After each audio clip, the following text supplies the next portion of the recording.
2019년 새해가 밝은 지 6일이 지났습니다. 오늘은 올해 첫 주일 예배를 드리고 있는데요. 올 한 해도 성도 여러분의 심령과 가정 그리고 생업 위에 하나님의 크신 사랑과 축복이 풍성하게 넘쳐나기를 주님의 이름으로 기원합니다. 올해 우리 교회 표어는 로마서 1장 16절을 기초로 해서 복음은 하나님의 능력입니다 라고 정했습니다. 교회를 오래 다닌 분들이라면 복음이 무엇인지 모두 다 잘 아실 것입니다.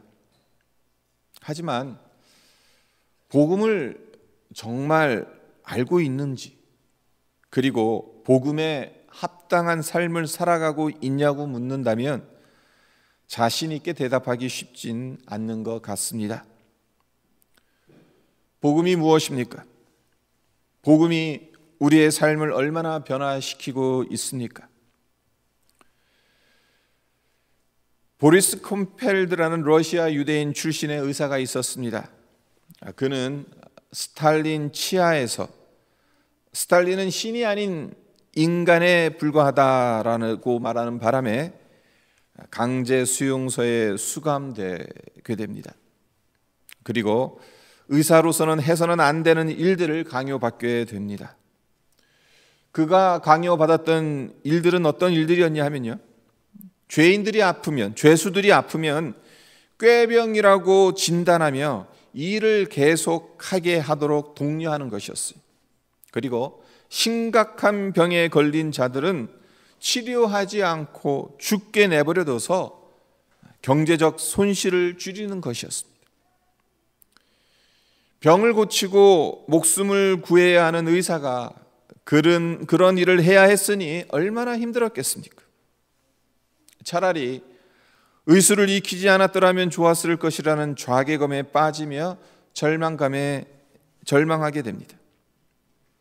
그러던 어느 날 동료 죄수에게 복음을 전해 듣고 예수님을 구주로 영접하게 됩니다. 놀라운 사실 두 가지를 알게 됐어요. 하나는 수용소 내에 지하교회가 존재한다는 것과, 다른 하나는 교회에서 믿는 자들이 그의 구원을 위해서 기도하고 있었다라는 사실입니다. 예수를 영접한 이후 그는 상부의 지시를 거역하며 최선을 다해 환자들을 치료하기 시작했습니다. 복음이 보리스의 가치관과 인생을 완전히 바꿔놓은 것입니다. 그렇습니다. 이 세상 모든 인생들에게 가장 복되고 기쁜 소식은 예수 그리스도입니다. 예수님께서 나를 구원하셨다라는 소식이 복음입니다. 하지만 안타까운 것은 이 시대의 많은 성도들이 복음이 없는 종교적 삶에 만족하며 살아가지는 않나 하는 생각을 지울 수가 없다는 것입니다. 예전 시대에 비해 삶의 질이 월등히 높아진 풍요로움 속에서 살고는 있지만 복음으로 만족하기를 거부하며 복음 이외에 다른 무언가를 추구하면서 살아가고 있지는 않냐는 그런 생각이 듭니다. 그러나 사도행전 4장 12절에서 누가는 분명하게 말합니다. 다른 이로서는 구원을 받을 수 없나니 천하 사람 중에 구원을 받을 만한 다른 이름을 우리에게 주신 일이 없음이라 하였더라. 우리를 구원하는 복음은 오직 예수 그리스도의 복음입니다. 천국 가는 길은 예수 그리스도를 통하는 길밖에는 없습니다. 교회에 다른 것이 다 있어도 예수님의 십자가와 부활의 복음이 없다면 아무 소용이 없는 것입니다. 바라기는 2019년을 열면서 우리 모두가 복음 앞에 다시 서기를 소원합니다. 송구영신 예배 때 말씀드렸던 것처럼 예수를 심는 한 해가 되기를 바랍니다. 오늘 본문 말씀 로마서 1장 16절은 로마서 전체를 여는 열쇠와 같다라고 성경학자들은 말합니다. 그만큼 중요하다는 의미인 거죠. 우리말 성경엔 내가 복음을 부끄러워하지 아니하노니라고 16절 시작하고 있지만 헬라어 원문에는 왜냐하면이라는 접속사가 앞에 붙습니다. 그래서 15절과 연결이 돼요. 그래서 15절에서 그러므로 나는 할 수 있는 대로 로마에 있는 너희에게도 복음 전하기를 원하노라. 왜냐하면 내가 복음을 부끄러워하지 아니하노니. 그렇게 연결되는 거예요. 왜 이 접속사가 중요하냐 하면요, 사도 바울이 로마로 가야 하는 이유가 복음을 부끄러워하지 않기 때문인 것을 분명하게 밝히고 있어서입니다.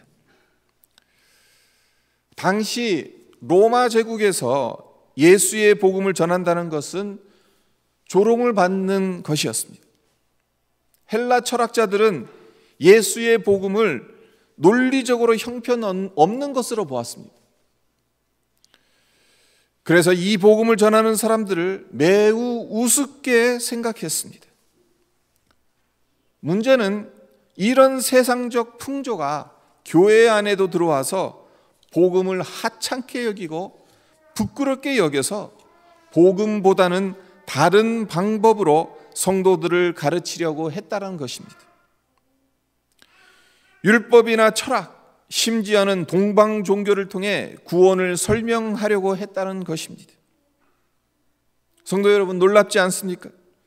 초대교회에도, 지금 이 시대의 교회가 아니라 초대교회에 이런 모습이 있었다는 것을 우리가 놀랍게 생각할 수밖에 없죠. 그런 와중에 바울이 로마서를 집필하는 이유, 내가 로마에 가서 복음을 전해야 되는 이유, 그것은 복음을 부끄러워하지 않기 때문이라고 밝히고 있는 것입니다. 그래서 이 구절이 로마서를 여는 열쇠와 같다는 거예요. 그런데 여기서 우리가 주목해야 할 것이 있습니다. 바울이 복음을 부끄러워하지 않는다는 것은 단순히 그가 복음을 입으로 자랑한다는 의미가 아닙니다. 복음의 능력을 알고 실제적으로 경험했기 때문이라는 것을 우리는 주목할 필요가 있습니다. 바울이 어떤 사람인지 우리가 잘 알지 않습니까? 예수의 복음을 대적했던 자이잖아요. 십자가에 달린 예수가 다시 살아났다는 것을, 그가 하나님의 아들이라는 것을 믿을 수가 없었고, 그것을 믿는 자들을 한심하게 여겼습니다. 유대교와 율법에 먹칠하는 사람들로 생각했습니다. 그래서 동분서주하며 이 복음을 믿는 자들을 핍박했고 제거하려 했습니다. 다메섹으로 가는 이유 또한 그곳에서 예수 믿는 자들 다 체포해서 데리고 오려고 했던 거죠. 그런 그가 다메섹 도상에서 주님을 만납니다. 부활하신 주님, 빛으로 오신 주님, 교회를 지극히 사랑하신 주님, 그리고 자기 같은 사람도 불러주시는 주님을 다메섹 도상에서 만나게 됩니다. 그리고 그분의 용서와 구원의 은총을 경험하게 되죠.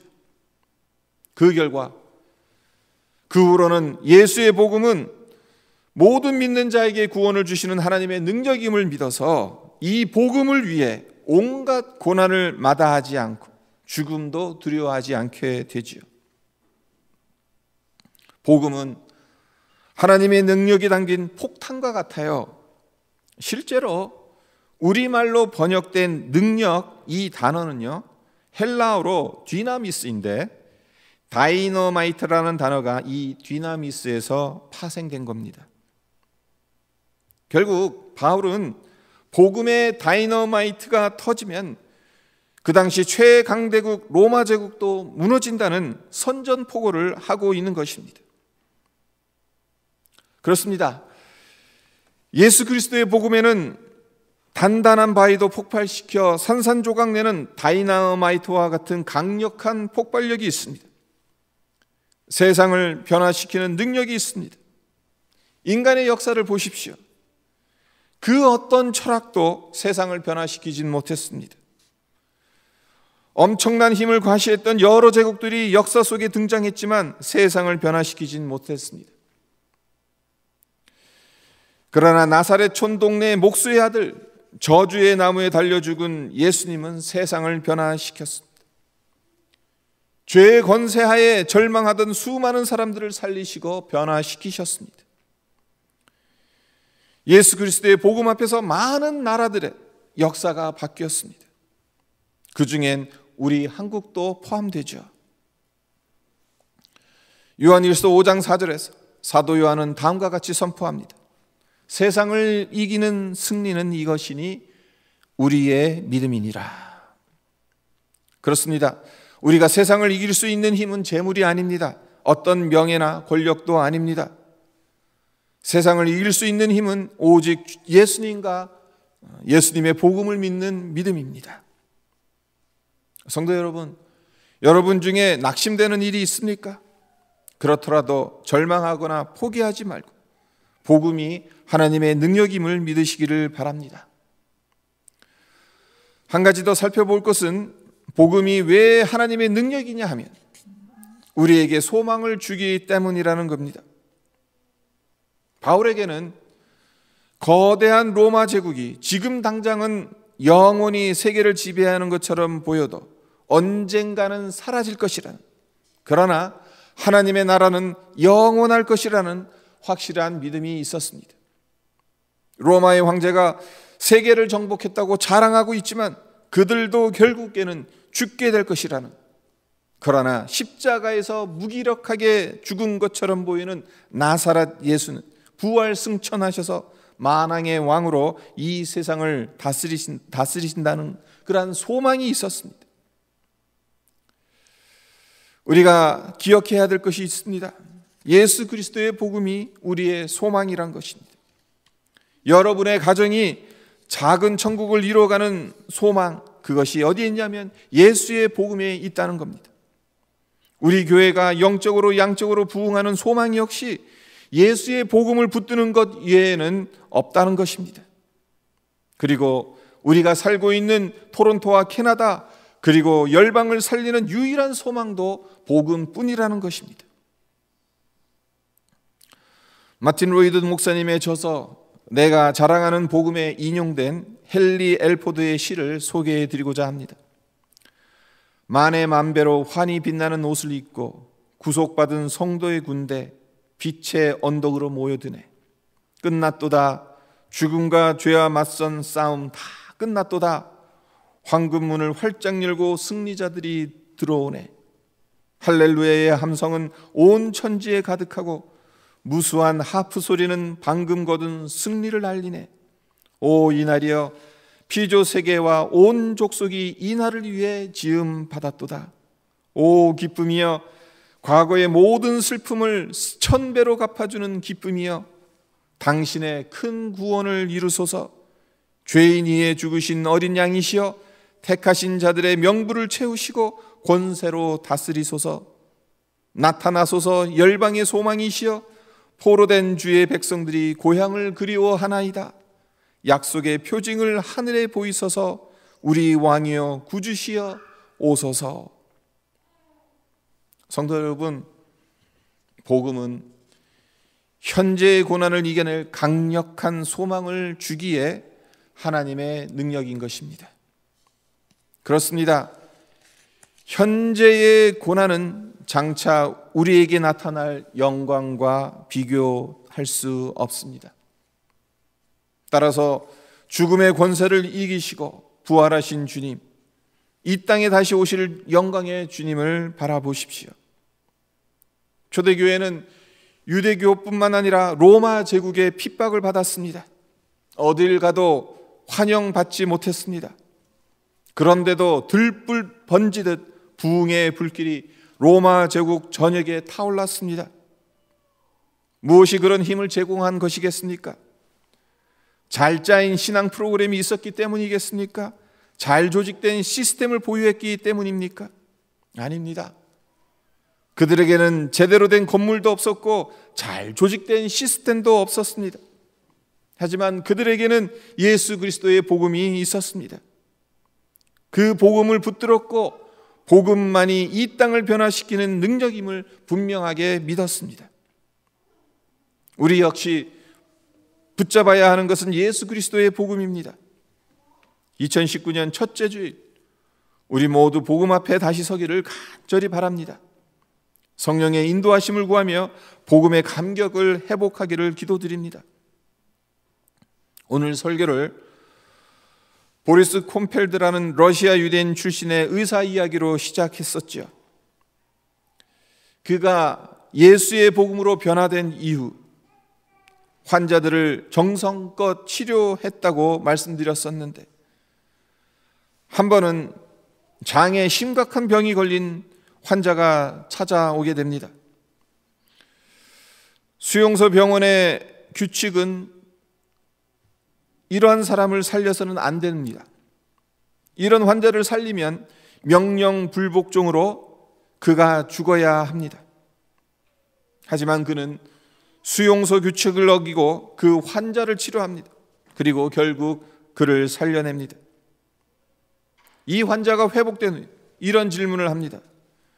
왜 당신은 당신의 목숨이 위태로울 수도 있는데 저를 치료하셨고 살려주셨습니까?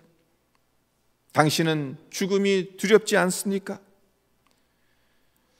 이 질문에 보리스는 다음과 같이 대답했다고 합니다. 괜찮아요. 염려하지 마십시오. 이미 당신과 저를 살리고자 죽으신 분이 계십니다. 환자가 묻습니다. 도대체 그분이 누구이십니까? 보리스는 조용히 미소를 지으며 이렇게 말합니다. 그의 이름은 예수 그리스도입니다. 보리스가 수용소 규칙을 어기고 심각한 병에 걸린 사람을 고쳐주었다는 사실이 수용소장의 귀에 들어가게 되었고, 그는 결국 공개 처형을 당하게 됩니다. 그가 처형되던 날 보리스에게 새 생명과 복음의 빛을 진 환자가 땅에 엎드려 흐느끼면서 이런 고백을 드렸다고 합니다. 보리스, 알겠습니다.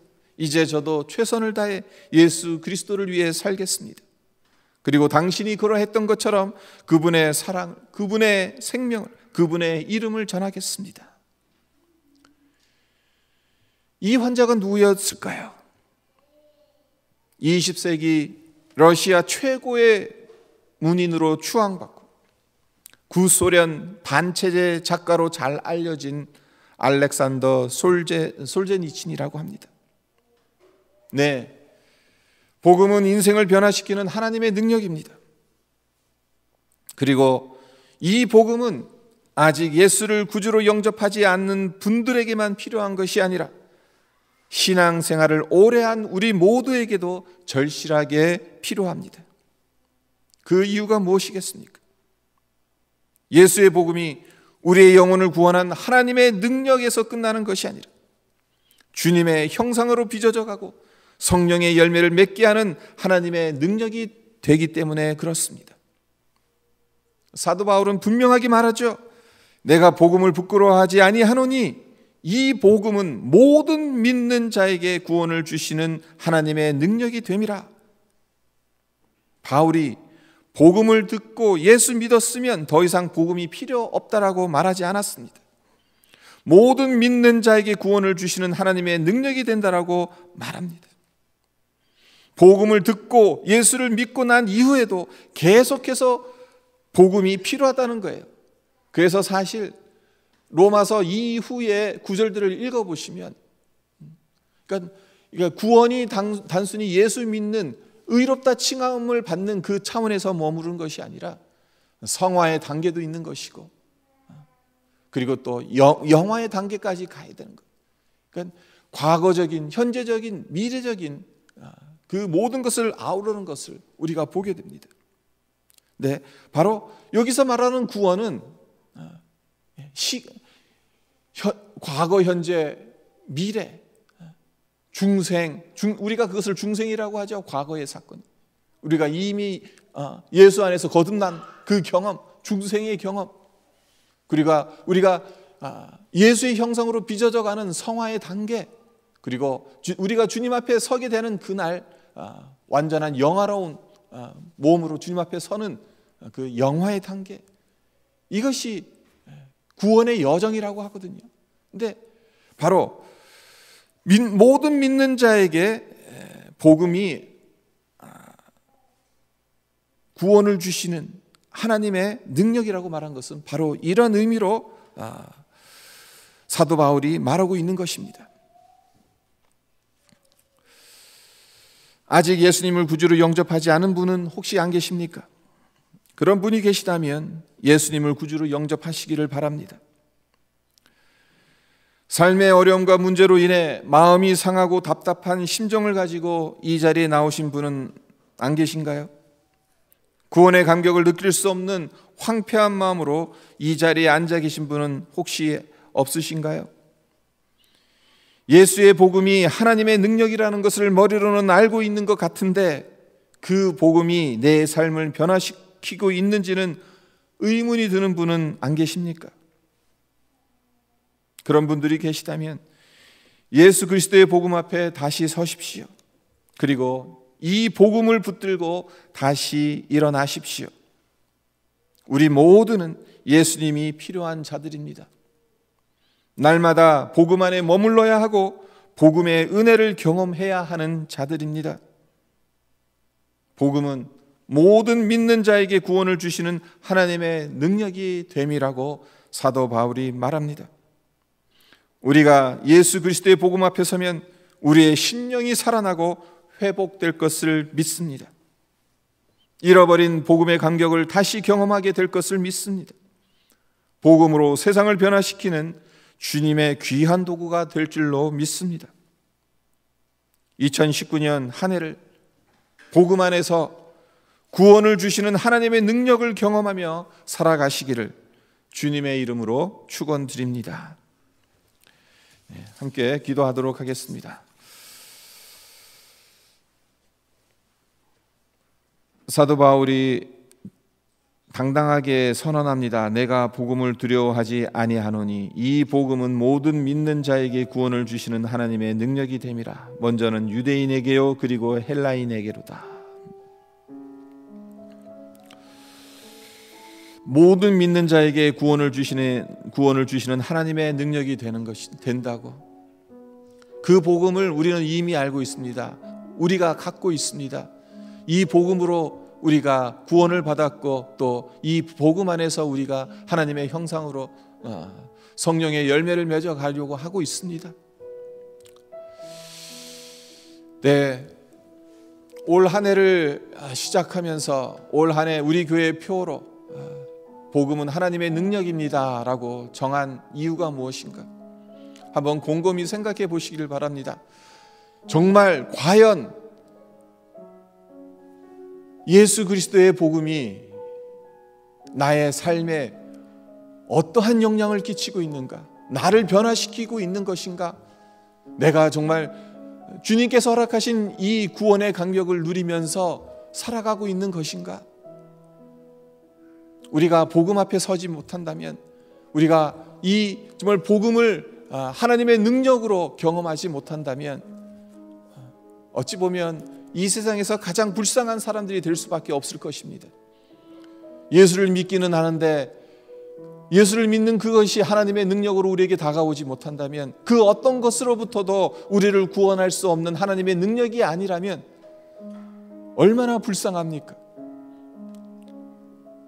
올 한 해 정말 우리 교회가, 우리 성도들이 복음이 하나님의 능력인 것을 깨닫고 또 경험하면서 하나님 앞에 설 수 있게 해주십시오. 우리 함께 기도하는 시간이 되었으면 합니다. 기도드리겠습니다. 아버지 하나님,